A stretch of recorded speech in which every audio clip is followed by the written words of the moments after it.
Member for Nelson Creston. Thank you very much, Mr. Speaker, and I rise today to take my place in the debate on Bill 11, the Education Statutes Amendment Act. And I want to commend my colleague who just took her place in this debate for taking her full 30 minutes in highlighting the various ways in which this bill is a real detriment to the future of British Columbia's public education system, and how it's going to pose problems into the future, and how it completely and utterly disrespects the partners in the public education system of this province. At its core, Mr. Speaker, what this bill does is centralizes provincial government control over BC education.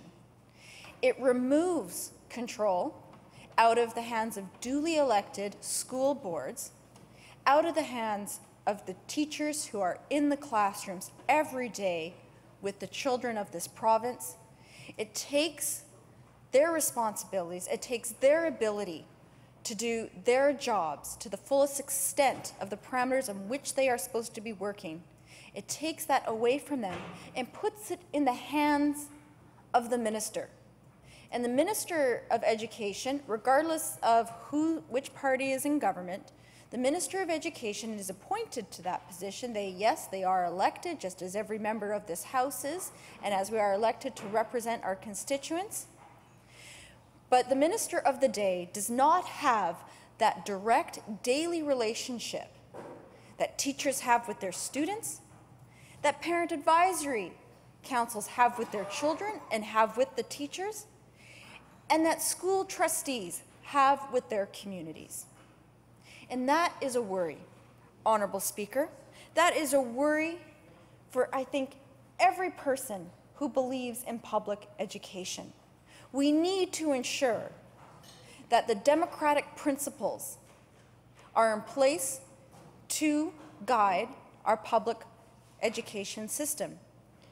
But those are being removed. They are being eroded by this bill, Honourable Speaker, so you won't be surprised that over the next few minutes that I give my contributions to this debate, you'll conclude that I too am opposed to Bill 11.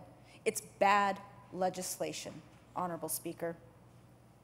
So as I said, it centralizes government control over education. This is how it does it. First, the government is unilaterally giving authority to the minister to impose shared services and projects, in their words, to improve student performance. My guess this has less to do with student performance and more to do with their budgetary concerns.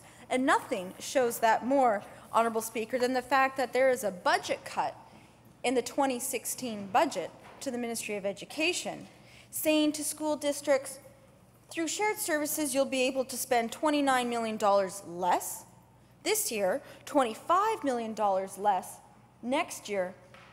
And you'd think, any member of the public would probably think that, well, if we're going to reduce administrative costs through these shared services, as imposed by the minister and defined by the minister, then those remaining dollars are going to go back into the classroom.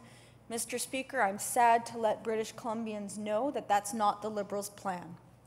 The Liberals' plan is to take that money directly out of public education. That's not okay, Mr. Speaker. And kids in this province, their families, their communities, they deserve better. So along with forcing shared services onto school districts, thinking that it knows better than school districts of what kind of services they are able to share, this bill loosens the restrictions on sharing student personal information. So, Mr. Speaker, we're dealing with privacy issues, and in the modern era of the internet, privacy is critical. And we need to be looking at privacy laws seriously, not haphazardly. And unfortunately, this bill is a haphazard approach to our children's privacy. The other thing that this bill does, Honourable Speaker, is give the minister authority over custody, maintenance, and safety of school properties. Now that might sound okay, it might say, okay, well, the government is putting some effort into looking at how school properties are maintained. Are they safe? Are we going to finally properly address the seismic upgrading? Might be some of the questions that British Columbians have on this bill. Honourable Speaker, again, I'm sad to say that most people, most trustees who are doing their good job every day of governing local school districts believe that this is about selling off property. And we all know how this government's track record on selling off public lands to pad their budgets has gone. $43 million, Honourable Speaker, was lost when this government decided to sell lands in the Tri-Cities area at a $43 million loss, Honourable Speaker. Their own government appraised it at $128 million, and they sold it for $85 million, Honourable Speaker. If that's the type of approach this government has to public lands, everybody should be worried about how this government is going to take control and therefore manage our children's school lands. And the other thing that really distresses me about this bill, Honourable Speaker, is that much of the details for all of these topics are going to be left to regulation. No consultation is required for any type of regulation. No public oversight is required for any regulation, Honourable Speaker. Just so that the people at home understand, regulation is made by what's called an order in council. It's made by cabinet at a cabinet meeting, and those are not subject to public recording in the same way that what transpires in this House and what happens through legislation, Honourable Speaker. So the result is that when a time when government should be open and transparent about such issues, it isn't. It just plain isn't. And this is most distressing with the other thing that this bill does, and that is defines and requires certain professional development on teachers. Without teachers, this bill, the government says, don't worry, we'll consult you later. Mr. Speaker, I've heard that so many times, I know not to believe it. But what this bill does is it starts to define and require professional development of teachers, but doesn't give teachers the same control over professional development that other professions have. So let's look at each one of these things that the bill does distinctly. So, Mr. Speaker, like I said, around shared services, this government now has the ability to override the authority of school districts on shared services. It can go up to School District 8, School District 43, and say, you two, you have to work together on paper purchasing. Now, most school districts are already looking at ways that they could share services to reduce overall costs to the taxpayer and ensure that more of those funds are going into the classroom. Those funds are desperately needed in the classroom, as we all know. We know that we're lacking resources in the classroom, Honourable Speaker.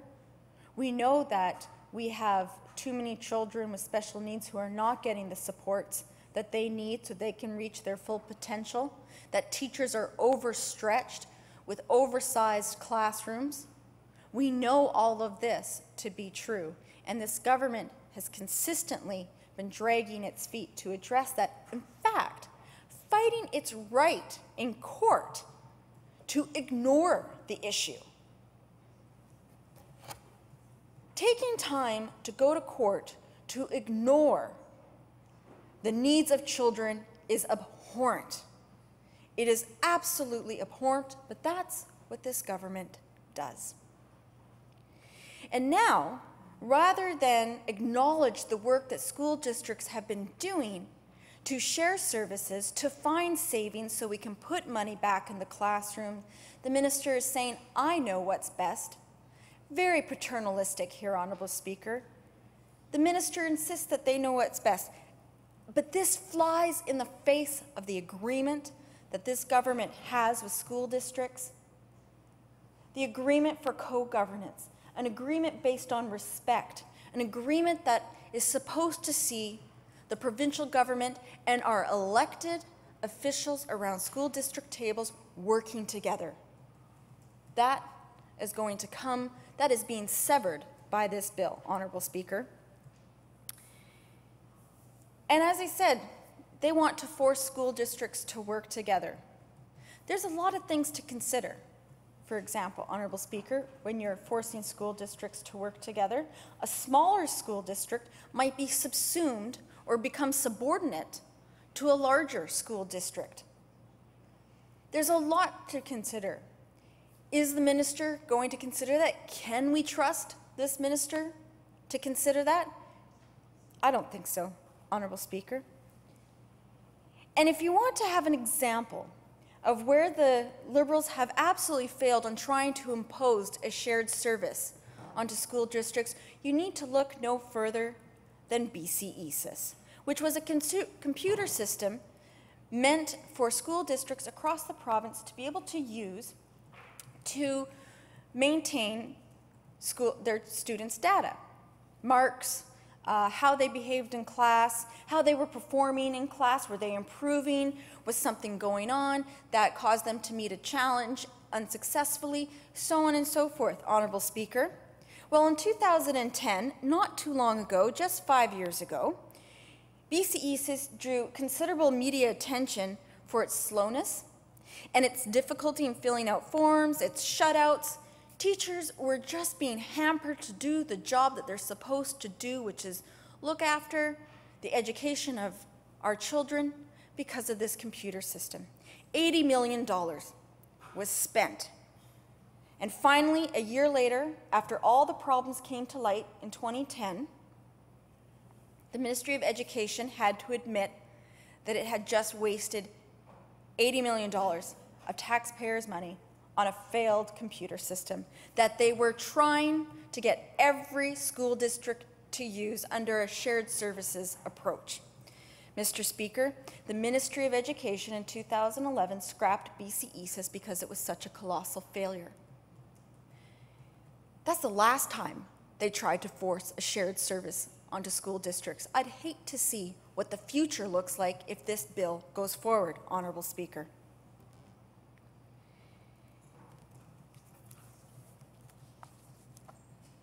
So another point here, Honourable Speaker, is the savings, as I mentioned, are not going to be going back into the classroom.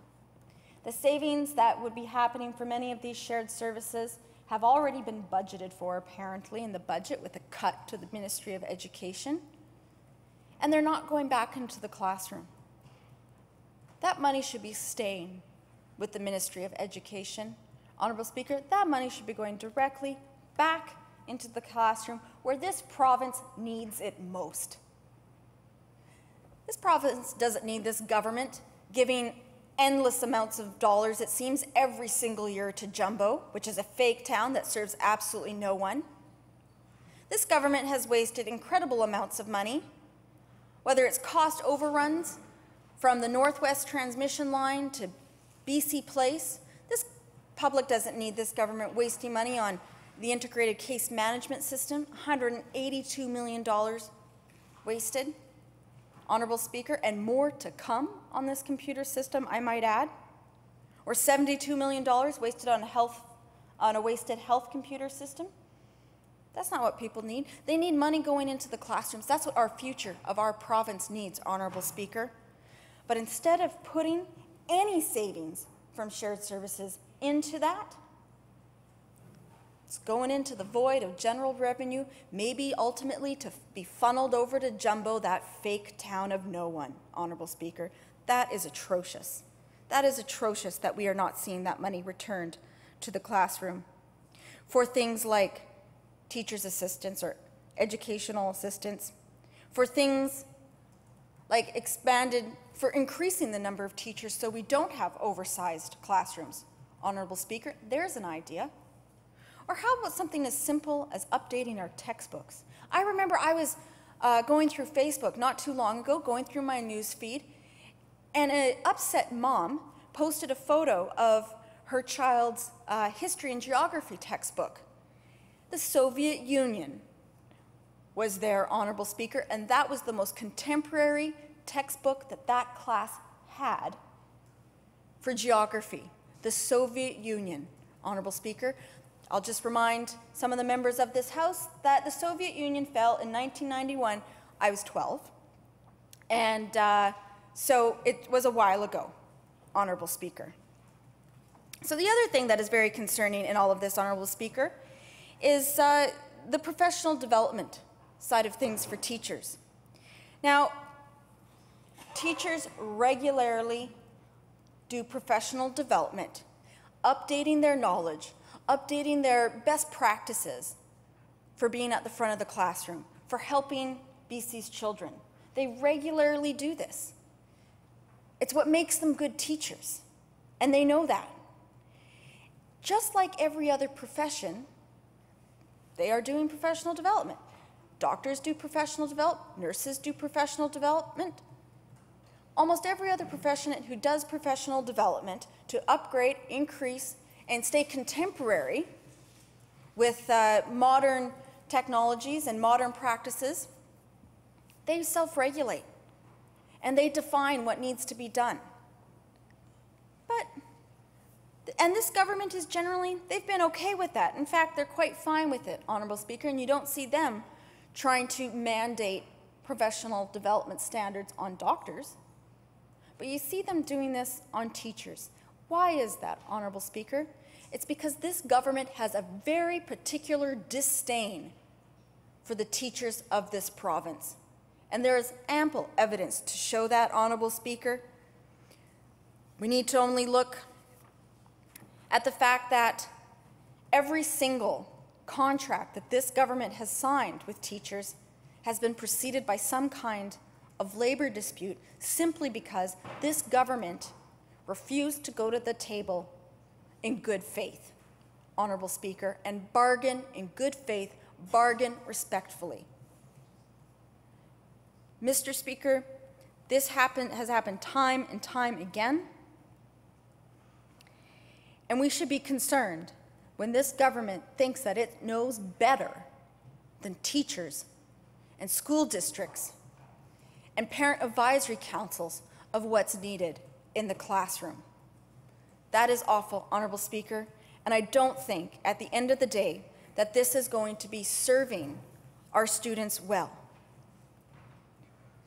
The other point that concerns me, Honorable Speaker, as I mentioned, is student privacy. So just to provide some detail, as I mentioned, the proposed amendments erode student privacy, specifically Section 170 of the School Act, entitled Non-Disclosure of Student Records, is going to be deleted by Bill 11. And it's going to be replaced with a new section titled Student Personal Information. Honorable Speaker, that might just seem like a change in semantics, but it's not. Because the current Section 170 has strict controls over the ability of ministry employees to disclose student personal information. These new amendments are more permissive in nature. But there's so many questions around these new amendments, Honorable Speaker. Questions that people in British Columbia have. How is this data going to be maintained? Who's all going to have access to it? Will this be shared from one ministry to another? If so, why? There are multiple questions that need to be answered to ensure that children's privacy is maintained. I'm particularly curious, Honorable Speaker, if this section of the Act is even in line with our Freedom of Information and Privacy Act. And no doubt the ombudsperson, or sorry, Honorable Speaker, the Office of the Information and Privacy Commissioner will have something to say, ultimately, how this change, this amendment, is going to take place. Member for Nelson Creston will continue. Thank you very much, Honourable Speaker. Well, I have to say that it's wonderful that we have a group of school kids here right now. Often when school kids come, we could be debating anything from amendments to the Seafood Act or fisheries, but today we're actually debating something that is happening that's important to their day-to-day lives, being students in the public school system. So I imagine that's a bit more of an extra treat than just being here at the legislature, which is, and meeting your MLA, which is a treat in and of itself. Anyhow, Honourable Speaker, as I was saying about the privacy issues with Bill 11, is that we have just too many questions that are going unanswered, that are going to be left to regulation. And as I mentioned, regulation is done by the stroke of a pen in a cabinet room, Honourable Speaker. It does not have the public scrutiny that it would if it was in legislation, Honourable Speaker. Scrutiny that I think the public, whose lives are going to be impacted by these changes to privacy, ought to have some input in, Honourable Speaker. Indeed, looking to the future and looking to today's children, I think they deserve better than to just have to trust that the Liberals won't make the same mistakes they did with BCESIS with their privacy and how that will play out in their future. Honourable Speaker, now you'd think that any type of significant changes that would have impact on school districts' budgets, any type of significant changes that would impact the professional development of teachers, any type of significant changes that would impact the privacy rights of students, there would have been some type of consultation with the stakeholders that are going to be directly impacted by this bill prior to the legislation hitting the floor. Honourable Speaker, I am disappointed that that has not been the case. It should have been. Everybody in this province deserves better than being ignored by this government. Had they done some consultation, I probably would have received very different letters than what I did receive from school districts around the province, but most notably my own school district, number 8, Kootenay Lake School District. Mr. Speaker, I want to share with members opposite exactly what people in the Kootenays are saying about this legislation. I think it's important that we hear directly from what they have to say. The Kootenay Lake District Parents Advisory Council shares this. They say, this legislation severely inhibits the participation of parents, trustees, and teachers in the delivery of public education and increases the power of those farthest away from the students. Honourable Speaker, no doubt about it. The Kootenays, we often feel like we're very far away from Victoria. It's a 13-hour drive on a good day, Honourable Speaker, in the summer. We'll ignore the blizzards in the winter and how long that can take things. We're far away. And we don't have the opportunity to come and meet with the minister, give him direct feedback on how this bill is impacting kids' lives. But we can do that with our school district, but not anymore, Honourable Speaker, after Bill 11. DPAC goes on to say, Kootenay Lake DPAC goes on to say, consultation after the fact does not equate with involvement during the process. I think that says it all right there, Honourable Speaker. They just simply weren't consulted, and to say, trust us, we'll do it later, isn't good enough. Parents are also concerned about the changes to the permitted uses of student information. The legislation as presented is very vague in this regard and raises concerns about the privacy of sensitive information about our children. They go on. The authority of our locally elected representatives is being severely eroded. Boards of education are being forced to comply with mandates emanating from the office of the minister or face the threat of replacement by a non-elected, non-locally accountable political appointee. Honourable Speaker, for the parents of School District 8, in my riding of Nelson Creston, this bill is not okay, and they don't want to see it go through. Mr. Speaker, I also have a letter that I received recently from the chair of School District 8. And she writes that School District 8 calls upon the provincial government for the immediate withdrawal of Bill 11. They go on to say that those at the grassroots, including our parents, educators, staff, and local Board of Education, are not being consulted. Like I said, Honourable Speaker, you'd think that any significant change to the School Act would require some type of consultation if you are actually in a co-governance model with school districts. Co-governance, to most people, means that there's a partnership, there's a collaboration, that they're working in tandem together, lock, stock, and barrel, Honourable Speaker. But that's not what happened here. Again, the government writes something nice on paper and then just does whatever it wants later. School District number 8 is calling on the government to institute a broad-based consultation process and put this bill on hold, or withdraw it altogether and start from scratch. They have some questions too, Honourable Speaker. Is the shared services plan going to be an impediment to independently and appropriately managing priorities in local districts? Does the provincial government intend to take over control of the land assets owned by the school districts? We don't know that. We don't have the answer to that, Honourable Speaker. That's going to come in regulation. The school board goes on to say, we are left suspicious of the government's motives and deeply concerned about the future of boards of education across the province. They warn the government there will be no buy-in to the provincial government plans for educational restructuring unless the stakeholders can be made participants of the change, rather than having change simply foisted upon them. Honourable Speaker, that's wise words coming from the Kootenays. This government should consider them. Consider withdrawing Bill 11, go back to the drawing board and work under a co-governance model as they had promised.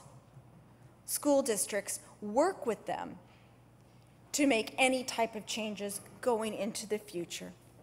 Honourable Speaker, I also think it's important to share with the House some words coming from Delta School District.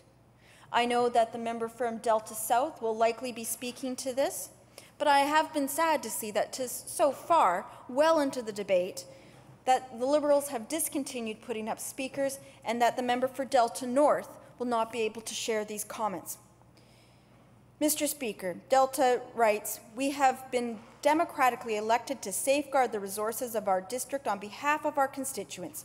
We must therefore speak against any legislation that would alter this mandate by placing an unelected special advisor who is not accountable to our community in front of our trustees' ability to serve our community.